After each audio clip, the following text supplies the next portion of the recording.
भावना ललित महाजन आणि त्यांच्या सोबत सगळ्या 17 प्रभागाचे आमचे सर्व उमेदवार, सर्व पदाधिकारी, सर्व कार्यकर्ते, सर्व सन्मान्य व्यासपीठ, माझ्या समोर उपस्थित असलेले आपल्या शहरातले सर्व बंधू भगिनींनो, पत्रकार मित्रांनो, आज माझ्यासाठी खूप मोठा दिवस आहे, कारण की आज पंकजाताई माझ्यासाठी आलेल्या आहे. आणि आपल्याला सगळ्यांना माहित आहे की या मुक्ताई नगरशी मुंडेंचं नातं हे आजचं नाहीये, तर फार पूर्वीचं नातं आहे. आणि जेव्हा मुंडे साहेब होते, त्यांच्यासोबत खडसे साहेब होते, तेव्हा ह्या मुक्ताई नगर मध्ये भारतीय जनता पार्टीचा प्रवास त्या दोघांनी सोबत ह्या राज्यामध्ये केलेला आहे. आणि त्याच पद्धतीने पंकजाताई असतील, प्रीतमताई असतील, ह्या दोघींनी सुद्धा मला एक छोट्या बहिणीसारखं नेहमी त्यांनी वागवलं आहे, नेहमी मला साथ दिली आहे. आणि ज्या वेळेस मी इथे निर्णय घेतला की ह्या वेळेस नगर परिषद मी स्वतः आणि सगळे पदाधिकारी, कार्यकर्ते मिळून आम्ही भारतीय जनता पार्टीचं सर्व पॅनल इथे उभं करू, त्यावेळेस ताईने मला सांगितलं की मी येईल तुझ्या सभेसाठी. आणि आज त्या आल्या, त्यांनी त्यांचा शब्द पूर्ण केला. मला आज ह्या गोष्टीचा अभिमान आहे की ह्या आई मुक्ताईच्या भूमीमध्ये आपल्या सगळ्यांशी बोलण्यासाठी ते आज इथे उपस्थित आहे. काय मुंडे साहेबांबद्दल आपल्या सगळ्यांना माहित आहे, आपण सगळे मुंडे साहेबांचे कार्यकर्ते आहोत. इथे बसलेले कितीतरी लोक आहेत, डॉक्टर फडके काका असतील, इथे अशोक भाऊ आहे, अशा अनेक कार्यकर्त्यांची नावं आपण घेऊ शकतो की त्या काळामध्ये त्यांनी मुंडे साहेबांसोबत काम केलेलं आहे. आणि ह्यावेळेस मला आदरणीय देवेंद्रजी आणि आदरणीय गिरीश भाऊंचं पण मी धन्यवाद देईल की त्यांनी माझ्यावर विश्वास ठेवून ह्यावेळेस ही मला संधी दिली की ह्यावेळेस तू लीड घे आणि नगरपंचायतचं इलेक्शन लढ. आणि हे इलेक्शन माझ्यासाठी नाहीये, मी गेल्या अनेक दिवसापासून सगळ्यांना हेच सांगते की हे इलेक्शन माझ्यासाठी नाहीये. ह्या इलेक्शन मध्ये ना माझं घरचं कोणी उभं आहे, ना मी उभी आहे. हे इलेक्शन तुमच्यासाठी आहे, हे इलेक्शन जनतेसाठी आहे, हे इलेक्शन कार्यकर्त्यांसाठी आहे, हे इलेक्शन पदाधिकाऱ्यांसाठी आहे. त्याच्यासाठी मी आज हा निर्णय घेतलेला आहे. इथे मध्ये काही काळापूर्वी चर्चा सुरू झाली की इथे भारतीय जनता पार्टी संपली आहे. नक्कीच काही काळ आमचा पण खराब गेला, कारण की मागच्या वेळेस नगर परिषद, ग्रामपंचायत नगर जेव्हा पहिल्यांदा नगर परिषद इथे झाली तेव्हा भारतीय जनता पार्टीच्या आपल्या नगर अध्यक्ष निवडून आल्या, आणि त्या पण आज या व्यासपीठावर आहे. आदरणीय नजमाताई या मुक्ताई नगरच्या पहिल्या नगर अध्यक्ष झाल्या. आणि त्याच्यानंतरचा जो काही काळ होता ते आपल्याला सगळ्यांना त्याच्याबद्दल माहित आहे. आणि त्यानंतर जे काही इथे मुक्ताई नगर शहरामध्ये घडलं आपल्या सगळ्यांना माहित आहे. आणि मला याचं वाईट वाटतं की आज मी केंद्रीय मंत्री आहे आपल्या सगळ्यांच्या आशीर्वादाने, तिसऱ्यांदा मी खासदार आहे आपल्या सगळ्यांच्या आशीर्वादाने. मी कधी माझ्या इलेक्शनला पण आपल्या समोर आली नाही, कारण की मला पूर्ण विश्वास होता की तुम्ही लोक मला मतदान करणार आणि तुम्ही केलं. आणि जवळपास 50 ते 60 हजाराच्या फरकाने तुम्ही तिघही इलेक्शन मध्ये मला निवडून दिलेला आहे. तुमचा जो विश्वास आहे त्या विश्वासाला मी पात्र ठरली पाहिजे, म्हणून मी ह्यावेळेस निर्णय घेतला की ह्या शहराचा, ह्या तालुक्याचा जो विकास करायचा असेल तर इथे आपल्याला सर्वसामान्य जनतेमध्ये जावं लागेल, त्यांच्या समस्या आपल्याला समजून घ्यावे लागतील. आणि जे शहरामध्ये जे दहशतीचं वातावरण चालू आहे किंवा ज्या मुली आज, महिला आज असुरक्षित इथे त्यांना जे वाटतं आहे त्यांच्यासाठी आज आपण उभं राहिलो पाहिजे. कारण की मी पण ह्या शहराची एक रहिवासी आहे, हा तालुका माझा आहे, इथले लोक माझे आहे, म्हणून मी आज तुमच्या सगळ्यांच्या समोर आहे.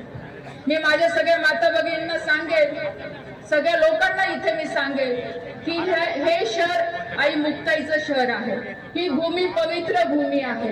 या शहराचा विकास करणं ही आपली सगळ्यांची जबाबदारी आहे. इथे महिलांना सुरक्षित ठेवणं ही आपली सगळ्यांची जबाबदारी आहे. त्याच्यासाठी येणाऱ्या 2 तारखेला आपल्याला योग्य तो निर्णय घ्यायचा आहे.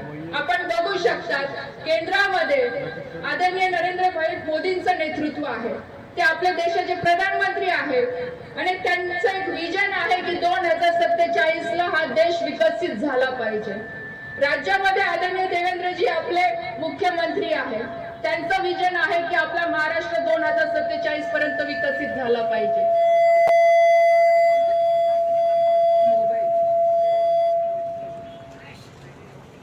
आणि जर देश विकसित करायचा असेल, राज्य विकसित करायचं असेल, तर त्यासाठी आपल्याला शहराला पण विकसित करावं लागेल. आणि म्हणून ह्या शहराचा विकास, ह्या शहराला मोबाईल तुम्ही मागे राहा, मोबाईल पुढे नको, ते रेंजमुळे कसं होतं. आणि आपल्या ह्यासाठी ह्या शहराला सुरक्षित करण्यासाठी येणाऱ्या 2 तारखेला आपल्याला कमळाचं बटन दाबायचं. आणि मी आपल्याला विश्वासाने सांगते की ज्या पद्धतीने या देशाचा विकास होतो, या राज्याचा विकास होतो, त्याच पद्धतीने आपल्याला ह्या शहराचा सुद्धा विकास करायचा आहे. आणि ही माझी जबाबदारी आहे. मी आज जर तुमच्या प्रत्येक प्रभागामध्ये येऊन फिरते आहे, प्रत्येक घराघरापर्यंत मी हा संदेश देत आहे, तर त्याचं कारण आहे की मला संधी द्यावी, हीच मला आपल्याला विनंती करायची आहे. मी जास्त काही बोलणार नाही. इथे विरोधकांनी बऱ्याच टीका माझ्यावरही केल्या आणि याच्या आधी घराणेशाही बद्दल ते खूप बोलले, पण आज ती वेळ त्यांच्यावर पण आलेली आहे. आम्ही नक्कीच आमच्या मागे घराणेशाही होती, आम्ही नक्कीच आमच्या परिस्थितीमुळे राजकारणात आलो. आज पंकजाताई असेल, मी असेल, पण याचा अर्थ असा नाहीये की आम्ही घराणेशाहीमुळे आलेलो आहोत, पण आम्ही लोकांच्या जनतेच्या सेवेसाठी आम्ही आलेलो आहोत, ना की आम्ही फक्त पद घेऊन बसलेलो आहोत. आज तिसऱ्यांदा जर तुम्ही निवडून दिलेला आहे, तर मी पण तेवढी मेहनत इथे केलेली आहे. याचा अर्थ असा नाहीये की आमच्या मागे आमच्या वडिलांचं नाव होतं म्हणून फक्त आम्ही नाव लावलं आणि निवडून आलो आणि फक्त घरी बसलो. आम्ही लोकांपर्यंत पोहोचलो, तेवढा संघर्षही आम्ही केला. माझंही कुठे राजकारणाशी काही घेणं देणं नव्हतं. स्वर्गीय निखिल भाऊ आपल्यात निघून गेले, त्यावेळेस ती परिस्थिती माझ्यावर आली, मला आपल्या समोर यावं लागलं आणि मी आली. आणि तुम्ही सगळ्यांनी मला आशीर्वाद दिले आणि त्या आशीर्वादामुळे मी आज तुमच्या समोर आहे. तुमच्यासाठी मी काम पण करते, कारण की ती माझी जबाबदारी आहे. मी फक्त पद घेऊन मी घरात नाही बसली. पण तुम्ही जेवढ्या छाती ठोक जे लोकांना सांगत होते ना की माझ्या घरातनं कोणी राजकारण करणार नाही, मग आज तुम्ही काय केलं? काय केलं तुम्ही पण तर तेच केलं. तुमच्याकडे तेवढे सक्षम उमेदवार होतं असं आम्ही ऐकायचो, मग कुठे गेले ते तुमचे सक्षम उमेदवार? का नाही त्यांना संधी दिली? मी तर याच सांगते की ही निवडणूक मी माझ्यासाठी नाही तर माझ्या कार्यकर्त्यांसाठी लढते आहे, मी लोकांसाठी लढते आहे. आज तर तुम्ही ते पण नाही केलं. तुमचे सक्षम कार्यकर्ते असून सुद्धा तुम्ही त्यांना घरी बसवलं आणि स्वतःच्या मुलीला पुढे केलं. आणि अजून तुम्ही स्टेजवरनं सांगतात की लढाई लोकांची नाही आणि खडसे आणि पाटीलची आहे. अरे लोकांसाठी काम करा, लोकांनी तुम्हाला निवडून दिलेलं आहे, लोकांमध्ये जाऊन काम करा, ना की इथे दादागिरी तुमची इथे नका चालू. इथे महिलांना परेशान करायसाठी तुम्हाला लोकांनी नाही निवडून दिलेलं आहे. इथे जनतेने तुम्हाला काम करायसाठी निवडून दिलेलं आहे. तुम्हाला कॉम्पिटिशन करायची ना आमच्या सोबत, तर कामांची करा. जर मी 15 कोटीचे काम केले असतील तुम्ही 100चे करा, जर मी 100चे केलेले असतील तर 200चे करा. पण फक्त व्यक्तिगत वादामुळे जर तुम्ही जनतेला वेठीस धरत असाल तर मी पण शांत बसणार नाही. आणि त्यासाठीच मी आज तुमच्या समोर उभी आहे. नाही तर मी याच्या आधी तुम्ही बघितलं असेल, मी कधी एवढं सक्रियपणे मी राजकारणात कधी भाग घेतला नाही. कोणत्या निवडणुकामध्ये मी सक्रिय झाले नाही. माझं लोकसभेचं इलेक्शन आहे तर तुम्हीच लोक मला एवढं डोक्यावर घेऊन घेतात की मला गरज नसते की मी प्रत्येक ठिकाणी मी जाईल, कारण की तुम्ही सगळे माझे पाठीशी राहतात. पण ह्या वेळेस मला ती गरज वाटली म्हणून मी हा निर्णय घेतला. ज्याला जे काही अर्थ लावायचं ते लावू द्या, ज्याला जे काही बोलायचं ते बोलू द्या, पण हे निवडणूक फक्त आपल्यासाठी मी लढते आणि कार्यकर्त्यांसाठी लढते. एवढंच मी आपल्याला सांगेल. एक आता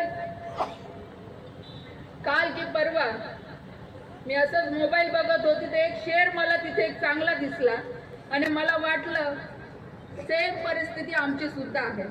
आणि ते शेर मी तुम्हाला सांगते, मी कधी शेर बोलत नाही, पण ते वाचल्यावर मला वाटलं की हे नक्कीच आपण लोकांना सांगितलं.